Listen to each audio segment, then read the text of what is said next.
Hello दोस्तों। RRB group D में maths में जो क्वेश्चन पूछे गए हैं वो उसी टाइप के क्वेश्चन लेकर आ गया हूँ, उसी पैटर्न के। बस सभी मिक्स क्वेश्चन लेकर आ गया हूँ। तो देखिए, इन क्वेश्चनों पर अच्छी खासी प्रैक्टिस कर लीजिए। इसी टाइप पर आपका क्वेश्चन बाहर नहीं होगा। बस वो चैनल को सब्सक्राइब कर लीजिए। देखिए, क्वेश्चन इजी आ रहे हैं, लेकिन कैसे सोल्व करना है ये स्टूडेंट को समझ में नहीं आ रहा है। तो पूरा वीडियो देखिए और चैनल को सब्सक्राइब करना बिल्कुल भी ना भूलें। तो चलिए शुरुआत करते हैं पहले क्वेश्चन से। ट्रेन वाले टॉपिक की बात कर लेता हूँ। 180 मीटर लंबी एक रेलगाड़ी 54 किलोमीटर प्रति घंटे से चाल चल रही है। वह पटरी के पास खड़े एक व्यक्ति को पार करने में कितना समय लेगी? बहुत ही सिंपल। देखिए, सबसे पहले ध्यान देना है कि पार कैसे करे व्यक्ति। तो व्यक्ति हो, पोल हो, ये सभी याद रखिए खुद की डिस्टेंस होती है। ये जरूर ध्यान रखिए, व्यक्ति की कोई डिस्टेंस नहीं होती है, पुल ये पोल की कोई डिस्टेंस, खंबे की कोई डिस्टेंस नहीं होती है। इन चीज़ों पे ध्यान रखिए। प्लेटफॉर्म की डिस्टेंस होती है अगर लिखा रहे। तो कैसे करना है? सबसे पहले देखिए, यहाँ पर 180 मीटर दे रखा है, लेकिन यहाँ पे किलोमीटर प्रति घंटा दे रखा है। तो इसको बदलना। देखिए, हमेशा याद रखिएगा, अगर किलोमीटर हवर से को आपको बदलना है मीटर पर सेकंड में, तो 5/18 से गुना करना है। 5/18 से मतलब बड़ी यूनिट से छोटी यूनिट में जाना है तो 5/18 से। और अगर छोटी यूनिट से बड़ी यूनिट में जा रहा है तो 18/5 से गुना करना है। बस इतना ध्यान रखना है। और किस में? चाल में। बस ठीक है। तो देखिए क्या दे रखा है, आपको पता होना चाहिए। डिस्टेंस यहाँ पर स्पीड बराबर क्या होता है? डिस्टेंस अपॉन टाइम होता है। ठीक है। अब देखिए, यहाँ पर डिस्टेंस क्या दे रखी है? 180 मीटर। ठीक है। 54 किलोमीटर प्रति घंटा स्पीड दे रखी है, तो 54 मैंने लिख दिया। लेकिन यहाँ पे क्या दे रखा है? किलोमीटर प्रति घंटा। तो इसको मीटर पर सेकंड में करूंगा तो मैंने क्या बताया? 5/18 से गुना करना पड़ेगा। तो कितनी बार? 18×3 = 54, 3। तो 5 × 3 करूंगा, कितना हो जाएगा? 15।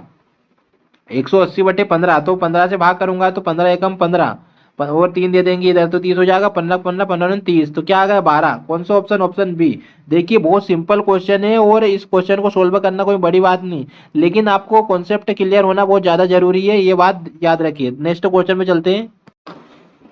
एक क्वेश्चन आया है एवरेज स्पीड। देखिए, एवरेज स्पीड की बात करते हैं तो एवरेज स्पीड जो आप देख रहे हो, इसको कैसे करना है? आपको कुछ भी नहीं करना। 2x/x/x+y, बस ये फार्मूला लगा देना है। बस क्वेश्चन सोल्व है। 2x/y क्यों लिखा? क्योंकि आने जाने की स्पीड है, आने जाने की। बस देखिए, 40×60, 40×60 में यहाँ पे 2 गुना लिख दिया। ठीक है। डिवाइड, उसके बाद क्या करना है? यहाँ पर दोनों को जोड़ देना। 6 और 60 और 40 को जोड़ूंगा, कितना आ गया? 100। कितना आ गया? 100। तो 2 जीरो से 2 जीरो खत्म हो गया। ठीक है। अब यहाँ पर गुना करूंगा, 6×4 = 24, 24 24 दूना दूना कितना होता है? 48। कितना हो जाएगा? 48। तो कौन सा ऑप्शन? Option b. बहुत सिंपल है क्वेश्चन। आपको स्पीड बराबर, मैंने आपको फार्मूला क्या बताया? औसत चाल निकालने का क्या होता है? 2x/x+y। बस ये फार्मूला लगाना है अगर आपसे आने जाने की चाल दोनों दिया हो तो। नेक्स्ट चलते हैं। इस टाइप का क्वेश्चन भी देखने को मिल रहा है। बहुत ही सिंपल क्वेश्चन है, लेकिन ये स्टूडेंट से बन नहीं रहा है। कोई धनराशि साधारण ब्याज की दर से की वार्षिक दर से 5 वर्षों में अपने आप कितना गुना हो जाती है? तो वार्षिक दर, ब्याज दर बताइए। बहुत सिंपल है। देखिए, 8/5 का मतलब क्या? को पहले कोई राशि 5 थी, अब कितनी हो गई? 8। मतलब क्या हुआ? इसका मतलब क्या है? मतलब इसका मतलब है कि यहाँ पर ये क्या देखने को मिल रहा है? मूलधन। ये हमारा क्या हो जाएगा? मूलधन, प्रिंसिपल हो जाएगा। ठीक है। ये हमारा प्रिंसिपल हो जाएगा। और अमाउंट क्या हो जाएगा? ये हमारा अमाउंट। मतलब 5 रुपए की चीज, मतलब ये बोल सकते हैं 5 रुपए हमने किसी को दिए थे और टोटल हमको ब्याज के रूप में राशि कितनी मिल गई? ये टोटल अमाउंट कितना मिल गया है? 8 रुपए। तो मतलब प्रिंसिपल हमारा यहाँ पर 5 रुपए और अमाउंट कितना होगा? 8 रुपए। तो याद रखिएगा, आपको पता होना चाहिए एस आई बराबर क्या होता है? P/R/T/100 होता है कि नहीं होता है? होता है। बस इसमें पुट करना है। तो आपको देखिए, ब्याज की दर निकालना है तो कैसे निकालेंगे? आप देखिए, इनके बीच में ब्याज क्या होता है? अगर हम अमाउंट में से मिश्र धन में से मूलधन माइनस करते हैं तो क्या निकलता? ब्याज ही निकलता ना। तो 8 में से 5 कम करेंगे तो कितना आएगा? 3। तो साधारण ब्याज बराबर साधारण ब्याज, मतलब कितना निकाला हमने? 3 आया ना। ठीक है। प्रिंसिपल कितना दे रखा है? 5। आर दे रखा है क्या? नहीं दे रखा है। टाइम दे रखा है क्या? 5 दे रखा है। डिवाइड कितना हो जाएगा? 100। होगा कि नहीं होगा? ठीक है। यहाँ पर ये इधर हो जाएगा तो कितना हो जाएगा? 300। होगा कि नहीं? तो यहाँ पर 100×3 कर दूंगा, 3 हो जाएगा। डिवाइड कितना हो जाएगा? 5×5 हो जाएगा कि नहीं? तो आर निकाल रहा हूँ तो आर बराबर क्या जाएगा? 25।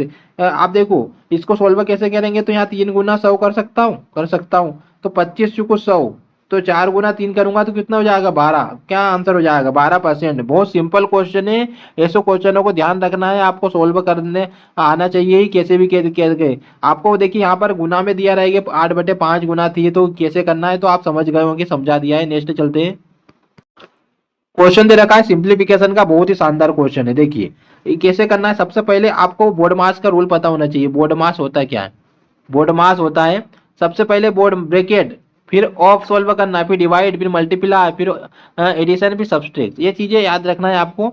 तो यहाँ पर इसके हिसाब से सॉल्व चलना है। सबसे पहले क्या ब्रैकेट, तो ब्रैकेट क्या दे रखा है, ब्रैकेट हमको क्या दे रखा है, ये ब्रैकेट के अंदर है ना, ये हमारा ब्रैकेट में। तो पहले ब्रैकेट सॉल्व होगा, याद रखिए क्या होगा, ब्रैकेट सॉल्व कर रहा हूँ।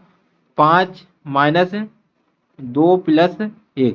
हमेशा याद रखिए अगर बार दिया हो, जो बार के अंदर रहता है कोई चीज है वो हमेशा पहले सोल्व होती है। बार हमेशा पहले सोल्व होता है, याद रखिए। तो बार को पहले सोल्व करता हूँ। 5 माइनस इसको सोल्व करूंगा तो 2 और 1 कितना हो जाएगा 3। याद रखिए बार के अंदर ये भी जो भी चीज रहेगी वो अंदर रहेगी वो पहले सोल्व होगी। 2 और 1 3, या माइनस को माइनस मत कर देना। दो दो में 2 माइनस 5 में से गलत हो जाएगा। पहले बार सोल्व करना है। तो 5 में से ये दोनों को जो ऐड करूंगा, उसके बाद 3 आ गया तो 5 में से 3 कम करूंगा कितना आएगा 2। कितना निकल के आया 2। 2 आ गया, ठीक है। ये हमारा कितना हो गया 2 हो गया, ठीक है। अब यहाँ पर क्या दे रखा है हमको 16 दे रखा है। तो 16 में से कितना कम करेंगे, देखिए 2 हो जाएगा ना, कितना होगा यहाँ पर, ये कितना निकालेगा 5 में से 3 कम करा 2 जाएगा। 16 में से 2 कम करूंगा कितना आएगा, 16 में से 2 कम करूंगा कितना आएगा यहाँ पर 14। 14 आ गया, ठीक है 14। यहाँ पर क्या दे रखा 12। 12 दे रखा, 12 + 14 में एक एक करके आपको बता रहा हूँ ताकि दिक्कत ना हो। 12 + 14 14 करूंगा तो 4 2 6 हो जाएगा। एक और एक 2 मतलब 26। कितना आ गया 26। कितना आ गया 26। 26 आ गया, ठीक है। अब देखिए 26 तो आ गया, लेकिन अब हमारा डिवाइड में दे रखा है। मैंने क्या बताया, ब्रैकेट के बाद सोल्व करना है डिवाइड। ब्रैकेट के बाद वो क्या होता है, देखिए बोर्ड बोर्ड मास मतलब ऑफ भी सोल्व हो गया। उसके बाद डिवाइड का ऑप्शन आएगा, डिवाइड करना है। तो डिवाइड करेंगे तो कितना चाहिए, हमने 26 लेके आ गए थे। तो 48 डिवाइड 26 तो 26। इसको सोल्व करेंगे तो काटा पीटी करे। देखिए आपको कुछ समझ में आ रहा है कि ये कटेगा नहीं, मतलब पॉइंट में आंसर आना चाहिए। तो पॉइंट में सिर्फ एक ही ऑप्शन दिख रहा है, कौन सा, डी। तो राइट आंसर ऑप्शन डी हो जाएगा। नेक्स्ट चलते हैं। क्वेश्चन दे रखा है 10,000 की राशि पर 10% की वार्षिक ब्याज दर से 1.5 वर्ष का चक्रवृद्धि ब्याज कितना होगा यदि वार्षिक ब्याज की गणना हम करें अर्धवार्षिक। देखिए आपको ऐसे क्वेश्चन को सोल्व करना है तो बहुत सिंपल है, कोई बड़ी बात नहीं है। सबसे पहले आपको ध्यान रखना है यहाँ पर कि क्वेश्चन दे रखा है 1.5 वर्ष दे रखा है। इसका मतलब क्या है कि हम एक साल तो पूरे 10% के हिसाब से ही रखेंगे। एक एक साल हम 1.5% मतलब 10% के हिसाब से ब्याज लेंगे, और दूसरे साल हम क्या कर देंगे 5%, मतलब आधा हो जाएगा ना। रेट कम हो जाती है, होती है कि नहीं आप, मतलब आप आधे वर्ष की बात कर रहे हैं। वर्ष देखिए अगर हम 2 वर्ष होता है तो 10-10% के हिसाब से ही हम लेते हैं। अगर 2 वर्ष होता है यहाँ पर तो 10-10% के हिसाब से लेते हैं। लेकिन क्या हो गया यहाँ पर एक साल हम 10% के हिसाब से ले रहे हैं, फिर आधा कर दिया तो मतलब रेट भी आधी हो जाएगी, होगी कि ना। समय बढ़ जाएगा लेकिन रेट आधी हो गई, तो 10% या 5% के हिसाब से हो गई। आप बस सक्सेसिव लगा लीजिए। 10 + 5 10 + 5 प्लस 10 × 5/100, ठीक है। तो 10 और 5 15 प्लस 50/100 हुआ। एक जीरो से एक जीरो काट देंगे तो यहाँ पर क्या हो जाएगा बताइए, एक जीरो से एक जीरो काट देंगे तो यहाँ पर क्या हो गया 5/10 हो जाएगा। बस इसको सोल्व करिए, क्या हो जाएगा यहाँ पर पॉइंट दशमलव लग जाएगा। 15.5 15.5 हो गया कि नहीं, 15.5 आ गया हमारा। क्या ये ब्याज आया 15.5। 15.5 क्या हमारा है ब्याज आ गया, ठीक है। अब हमको संयोजित पूरा हमको ये ब्याज की शर्त है, चक्रवर्ती ब्याज कितना होगा, तो चक्रवर्ती ब्याज बताना है। तो हमको राशि क्या 15.5 मैंने निकाल के आ गया, ठीक है। तो राशि कितने दे रखे 10,000 दे रखा है। 15.5 लेके आया तो इसको सोल्व करूंगा तो दो नीचे 100% करूंगा। 2 जीरो से 2 जीरो खत्म हो गया। एक जीरो इधर ट्रांसफर कर देंगे क्योंकि दशमलव हटाने के लिए। तो क्या हो जाएगा यहाँ पर ये हो जाएगा 1550। तो राइट आंसर ऑप्शन सी नहीं हो जाएगा, बोलिए हो जाएगा कि नहीं। बहुत सिंपल क्वेश्चन है, बस आपको सोल्व करते आना चाहिए। लॉजिक है बहुत सिंपल है, आपको बस फार्मूला और कॉन्सेप्ट होना चाहिए। अच्छा बहुत ही सिंपल क्वेश्चन आया है ये। किसी वस्तु को 720 रुपए में बेचने पर 10% की हानि होती है। 20% का लाभ कमाने के लिए उस वस्तु को कितने पे मूल्य बेचना चाहिए। देख बहुत ही सिंपल है। हमेशा याद रखिए वस्तु को बेचने की बात कर रहे हैं तो बेचना 10% की हानि, सबसे पहले आपको पता होना चाहिए, रेशियो से भी कर सकते हैं और सादे सिंपल तरीके से भी कर सकते हैं। 10% की हानि होती है मतलब कोई वस्तु 100 रुपए की थी, ठीक है, 10% की हानि हो गई तो मतलब कितने में बेचा, 90 रुपए में बेचा। बेचा, इसका मैं रेशियो निकाल लूँ, अगर आप बोले तो रेशियो निकाल लेता हूँ, नहीं बोले तो नहीं निकालता हूँ, आप बोलते हैं नहीं निकालता हूँ, कोई बात नहीं। 100 रुपए की चीज 90 रुपये में हो गई, क्योंकि हानि 10% की हानि बेचा तो 90 रुपये में बेच दिया। तो 90 की वैल्यू क्या रहेगी, बेचा, बेचने वाली चीज 720 दे रखी है हमको, तो 90 की वैल्यू 720 दे रखी ना, तो एक जीरो से एक जीरो काट देंगे, नमाउट 72, मतलब क्या क्या निकल के आएगा हमको 8, एक वैल्यू 8 निकल के आ गई। एक की वैल्यू तो यहाँ पर अगर करेंगे, यहाँ पर कॉस्ट ऑफ प्राइस की बात करते हैं तो कॉस्ट ऑफ प्राइस में कितना हो जाएगा, 800 रुपये की वस्तु हो जाएगी कि नहीं हो जाएगी, हो जाएगी 800 रुपये की।